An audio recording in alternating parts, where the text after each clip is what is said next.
देखो भाई, 10th class का जो है ना 6 चैप्टर हम पढ़ रहे हैं। और लास्ट टाइम जो है ना हम एक्सरसाइज 6.3 हमने स्टार्ट की थी, वो भी RD शर्मा के मैथ में से। और चैप्टर का नाम आपका भाई कोऑर्डिनेट ज्योमेट्री, जो कि आपकी NCERT की बुक में 7th है। और जो एक्सरसाइज 6.3 हमने स्टार्ट की थी ना, उसमें मैंने आपको बेस बताया था सेक्शन फॉर्मूले के बारे में भाई। कि पहले बात तो सेक्शन फॉर्मूला का कब यूज होता है, जब हमने किसी पॉइंट के क्या बताने हो, कोऑर्डिनेट। और जो सेक्शन फॉर्मूला है ना, वो आप कब यूज कर पाओगे, जब आपके पास दो तो पॉइंट हो और एक रेशो होनी चाहिए, तो ही आप यूज कर पाओगे। और क्या फॉर्मूला हमने पढ़ा था भाई, मान लिया A और B दो पॉइंट हैं। A के मान लिया आपके भाई कोऑर्डिनेट है x1 y1, B के मान लिया x2 y2। ये मेरी AB लाइन होगी भाई, ठीक है। ये कोई थर्ड पॉइंट है P, जो AB लाइन को m/n में करता है डिवाइड। तो इस P पॉइंट के मेरे कौन होंगे कोऑर्डिनेट, तो इस P पॉइंट के मेरे कोऑर्डिनेट बनेंगे भाई mx2 प्लस nx1 डिवाइड में कौन m प्लस n। और y कंपोनेंट कौन होगा my2 प्लस ny1 डिवाइड में कौन m प्लस n। ये मेरा होगा y कंपोनेंट। तो यहां तक हमने पढ़ा था भाई। अब क्वेश्चन देखो। और जो ये सेक्शन फॉर्मूला कब यूज होता है, जब आपको किसी पॉइंट के क्या बताने हो, कोऑर्डिनेट। और हमने उस दिन जो है ना पहला क्वेश्चन हमने किया था। तो आज तुम देखो भाई क्वेश्चन नंबर 2 पढ़ना है। क्वेश्चन नंबर 2 एक बार। क्वेश्चन नंबर 2 में लिखा हुआ है find the points of trisection.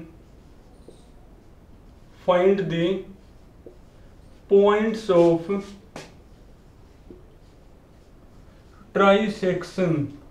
Trisection मतलब होता है दो equal part of the line segment joining the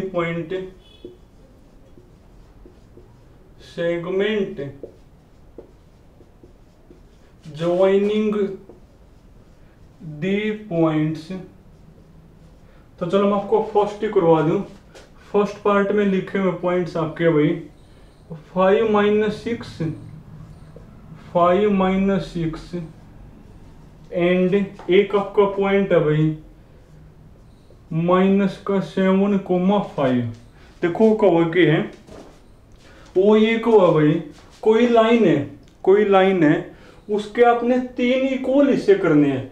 2 नहीं 3, सॉरी मैंने 2 बोल दिया हुआ। ट्राइसेक्शन मतलब होता 3 इक्वल हिस्से करने हैं।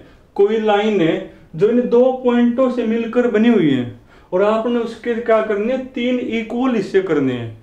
तो जहां से आपने उसके हिस्से किए हैं ना, जहां से आपने उसके पार्ट बनाए हैं, उन पॉइंटों के आपने क्या बताने हैं, कोऑर्डिनेट। तो पक्की बात है कौन यूज होने वाला है, सेक्शन फॉर्मूला यूज होने वाला है। देखो वो ये कहो भाई 2 पॉइंट हैं, कौन, एक मेरा 5, -6, एक कौन है भाई -7,5। ये वो लाइन होगी, ये आपकी वो लाइन होगी। अब आपने करना क्या है, आपने इस लाइन के 3 इक्वल हिस्से करने हैं। अब देखो अगर मैंने इस मार्कर के 3 हिस्से करने हो तो मैंने बीच में 2 बार ब्रेक करना पड़ेगा। अगर आपने इस मार्कर के 3 इक्वल हिस्से करने हो ना, तो आपने ब्रेक 2 बार करना पड़ेगा। एक तो मान लिया आपने यहां से कर दी ब्रेक, एक मान लिया आपने ये लाइन यहां से कर दी ब्रेक। तो देखो 3 हिस्से हो तो गए। तो जहां से आपने ये ब्रेक किए है ना, उन पॉइंटों के क्या बताने, कोऑर्डिनेट। और आपने इससे इक्वल करे हैं। अगर इक्वल हिस्से हैं तो ये लेंथ अगर 1 है तो ये भी 1 होगी और ये भी मेरी कौन होगी, 1। तो मान लिया आपने जो हिस्से हैं ना वो P पॉइंट और Q पॉइंट से करे हैं। अब आपने P और Q के क्या बताने, कोऑर्डिनेट। इनको भी नाम दे लो। ये मैंने A मान लिया और ये मैंने क्या मान लिया भाई बी। और आपने ये ब्रेक कहाँ कहाँ तक करी है, पी और क्यू पर तक कर दी। अब लिखोगे कैसे वो देखो, तो सॉल्यूशन तो ऐसे लिखोगे let P and Q be the points of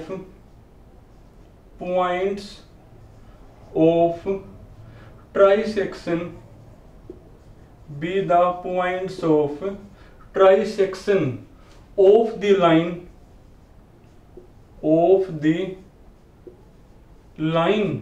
segment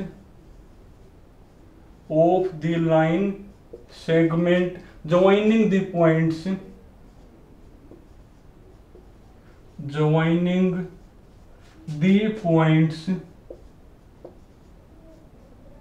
कौन कौन भाई, एक को तो मैंने ए मान लिया, ए है मेरा 5,-6 एंड और बी मेरा कौन है भाई -7,5।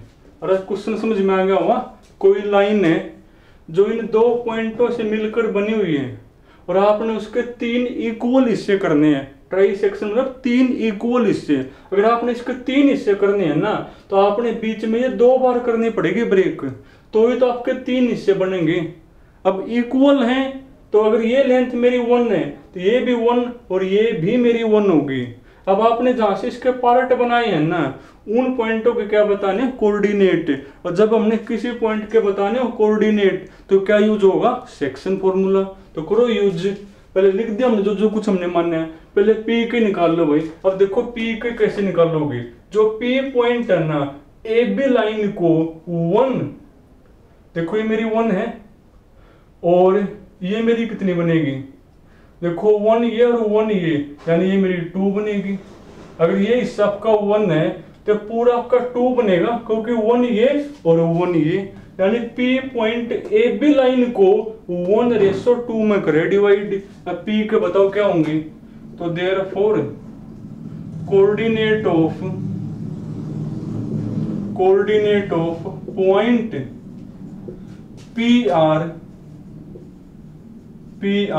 क्या बनेंगे, तरीका तो वही है, दूर वाले से multiply 1 into -7 plus 2 into 5 10 divide में कौन है, दोनों का सम 1 प्लस में 2 3 बनेगा। अब निकालो y कंपोनेंट, दूर वाले से मल्टीप्लाई 1 इंटू 5 प्लस 2 इंटू -6 यानी -12 और डिवाइड में कौन, दोनों का सम 1 प्लस में 2/3 यानी डेट इज। तो P मेरा कौन 10 में से 7 गया 3/3 1 5 माइनस में 12 माइनस के 7 यानी -7/, तो ये आ गया मेरा P पॉइंट। अब क्यों के निकाल लो, देयरफॉर कोऑर्डिनेट ऑफ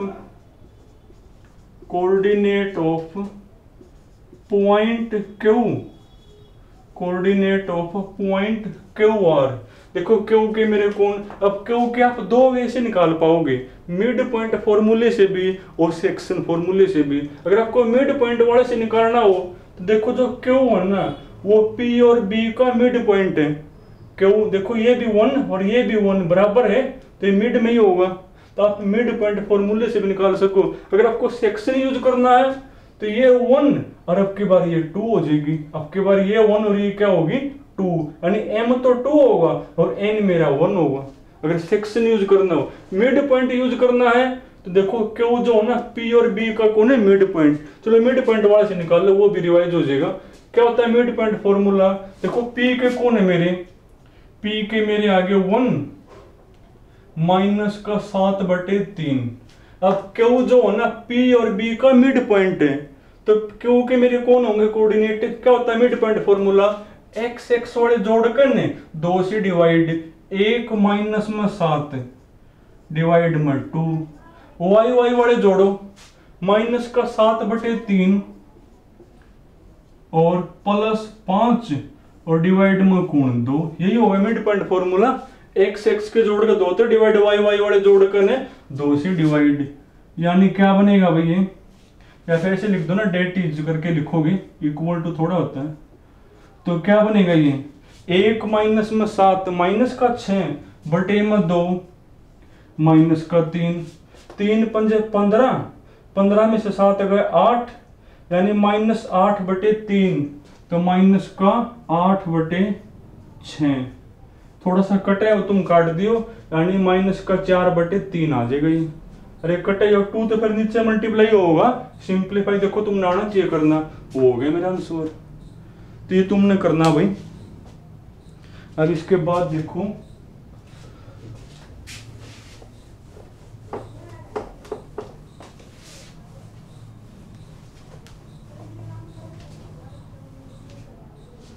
अब तुम पढ़ो भाई क्वेश्चन नंबर, देखो जो क्वेश्चन नंबर 3 पढ़ो। अब क्वेश्चन नंबर 3 में लिखा हुआ भाई, find the coordinate of the point, find the coordinate of the point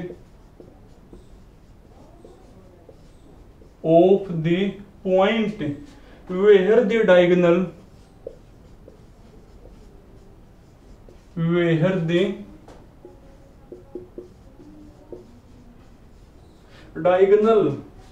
of the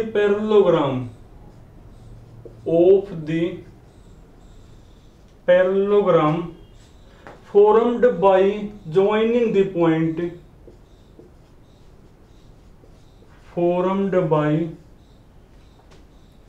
joining the points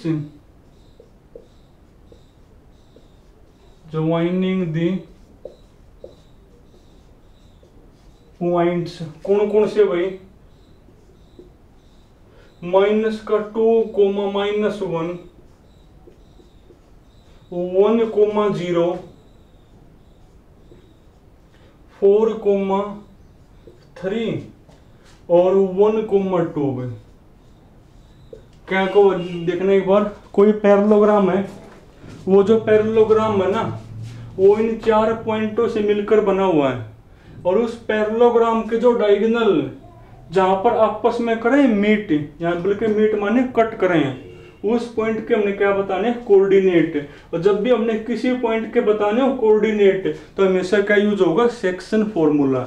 कोई पैरेललोग्राम हो गई, क्या होता है पैरेललोग्राम, रेक्टेंगल के जैसा होता है, वैसे रेक्टेंगल में और पैरेललोग्राम में क्या डिफरेंस है, उसके सारे एंगल 90 के होते हैं, पर पैरेललोग्राम का कोई भी एंगल 90 का नहीं होता।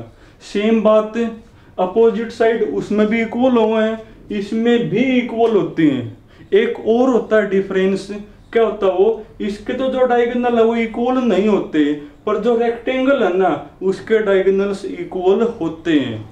और जो पैरेललोग्राम है ना उसमें एक खास बात और होती है भाई, जो डायगोनल है ना, जो डायगोनल है वो एक दूसरे को बाइसेक्ट करते हैं भाई। पैरेललोग्राम के जो डायगोनल है एक दूसरे ने क्या करें, बाइसेक्ट। बाइसेक्ट मतलब इक्वल करते हैं, डिवाइड, यानी ये मिड पॉइंट होता है, यानी ये जो है ना इस डायगोनल का भी मिड पॉइंट है और ये इसका भी कौन होता है, मिड पॉइंट। एक खास बात ये होती है भाई। तो जो पैरेललोग्राम है ना, पैरेललोग्राम के जो डायगोनल है एक दूसरे को क्या करते हैं, बाइसेक्ट। बाइसेक्ट मतलब बराबर बराबर बांटते हैं, यानी ये और ये इक्वल, ये और ये इक्वल। तो जहां पर ये आपस में मीट करें ना उस पॉइंट के हमने क्या बताने, कोऑर्डिनेट, यानी इस पॉइंट के बताने कोऑर्डिनेट। अब देखो भी तो भाई, और ये पैरेललोग्राम इन 4 पॉइंटों से मिलकर बना हुआ है, तो नाम दे दो इनको। ये मान लो आपका ये वाला है, माइनस का 2 कोमा माइनस 1 लिखोगे एंटी क्लॉकवाइज, 1 कोमा 0, 4 कोमा 3 और 1 कोमा 2। इसको ए मान लो, इसको बी, इसको सी और इसको डी मान लो। अब जो ये डायगोनल जहां पर आपस में मीट करें ना, ये तो लिखा हुआ है कि जो इसके डायगोनल जहां पर यहाँ लास्ट में लिखा हुआ मीट, मीट माने काटना, उस पॉइंट के हमने क्या बताने, कोऑर्डिनेट। डायगोनल जो है ना, देखो यहाँ पर करें मीट, इस पॉइंट के बताने कोऑर्डिनेट। और जो पैरेललोग्राम के जो डायगोनल हैं उनमें क्या खासियत होती है, वो एक दूसरे को बाइसेक्ट करते हैं। बाइसेक्ट मतलब बराबर बराबर बांटते हैं। अगर ये बराबर बराबर बांटे हैं तो ये जो पॉइंट है ना, वो ए और सी का मिड पॉइंट होगा। और मिड पॉइंट फॉर्मूले से इसको निकाल पाओगे, चाहे वो इससे निकाल लो। ये इसका भी मिड पॉइंट है और ये इसका भी मिड पॉइंट होता है, ये खास बात होती है भाई। तो अब देखो सॉल्यूशन तो कैसे लिखोगे, लेट, इनको नाम दे लिया, एक को ए मान लिया, माइनस का 2, -1, एक को मैंने बी मान लिया 1, 0, एक को सी 4, 3 एंड एक को डी मान लिया 1, 2, बी द गिवन पॉइंट्स। तो इनको हमने ए बी सी और डी मान लिया। अब इसके जो डायगोनल्स जहां पर करें मीट वो बताना है। अब डायगोनल किसके, पैरेललोग्राम के। और पैरेललोग्राम के जो डायगोनल में क्या खास बात होती है, वो एक दूसरे को बाइसेक्ट करते हैं। तो लिखोगे वी नो डेट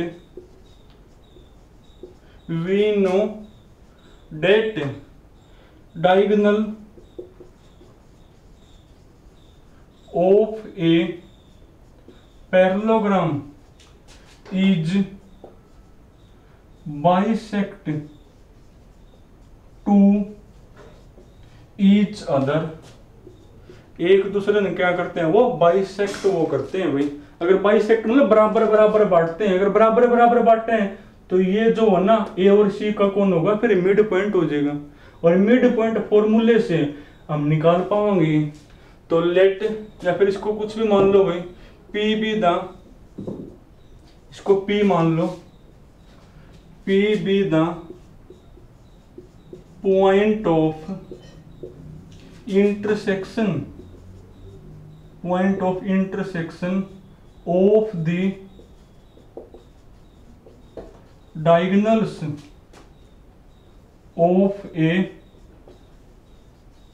पैरेललोग्राम। तो पैरेललोग्राम के जो डायगोनल्स है ना, मान लिया हमने पी पर करें आपस में इंटरसेक्ट, तो पी के हमने क्या बताने, coordinate. Therefore coordinate of point P R, तो क्या बनेंगे, क्या होता है mid point formula, x x के जोड़ो, 4 में से 2 गया 2 बटे में 2 तो 1, 3 में से 1 गया 2 बटे में 2 1। चाहे तुम इससे निकाल लो फिर भी वही आना था। 1 + 1 2 अपॉन में 2 1, 0 + 2 2 अपॉन में 2 1। वे सबको ये पता हो भाई कि जो पैरेललोग्राम के जो डायगोनल है ना, एक दूसरे को बाइसेक्ट करते हैं। बाइसेक्ट मतलब बराबर बराबर बांटा करें वो, यानी वो जहां पर भी कट करेंगे ना, वो दोनों डायगोनल्स का क्या होता है, मिड पॉइंट होता है। और मिड पॉइंट फॉर्मूले से वो मिड पॉइंट अपन निकाल पाएंगे। क्या होता है mid point formula, x x के जोड़ो 2 से डिवाइड, वाई वाई के जोड़ के 2 से डिवाइड। तो आगे फिर मेरे, तो चलो तुम ना आज यहाँ तक करने हैं भाई, बाकी फिर कल करेंगे।